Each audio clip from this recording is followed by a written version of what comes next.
Eucalyptus বাগানে মিলল গলায় ওড়না পেঁচানো এক গৃহবধূর মরদেহ। দর্শক, কি ঘটনা ঘটেছিল এই সম্পর্কে বিস্তারিত জানাবো ভিডিওতে। বিস্তারিত জানতে ভিডিওটি না টেনে সম্পূর্ণ দেখুন। স্বামীর সঙ্গে ঝগড়া করে সন্ধ্যায় ভাড়া বাড়ি থেকে নিজের বাড়ি যাওয়ার উদ্দেশ্যে বের হন গৃহবধূ নূরমহল বেগম। পরে সকালে ইউক্যালিপটাস বাগানে মেলে তার ঝুলন্ত মরদেহ। ঘটনার পর থেকে খোঁজ মেলেনি স্বামী ফজল হক আলীরও।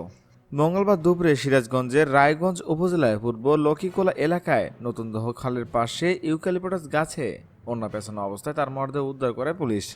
নিহত নূরমহল বেগম উপজেলার বক্ষগাছা ইউনিয়নের পানিয়াগাতি গ্রামের ফজল আলীর স্ত্রী। তারা পূর্ব লক্ষ্মীকোলা এলাকায় একটি ভাড়া বাসায় থাকতেন। পুলিশ ও প্রত্যক্ষদর্শীরা জানান, সোমবার সন্ধ্যায় ভাড়া বাসা স্বামী স্ত্রীর মধ্যে তর্ক বিতর্ক হয়। এরপর পানিয়াগাতি নিজ বাড়ির উদ্দেশ্যে রওনা দেন নূরমহল। মঙ্গলবার সকালে পূর্ব লক্ষ্মীকোলা এলাকায় নতুন দহ খালের পাশে ইউক্যালিপটাস গাছের সঙ্গে ওড়না পেঁচানো অবস্থায় মরদেহ দেখা যায় তার। প্রাথমিকভাবে মৃত্যুর কারণ নিশ্চিত হওয়া যাচ্ছে না।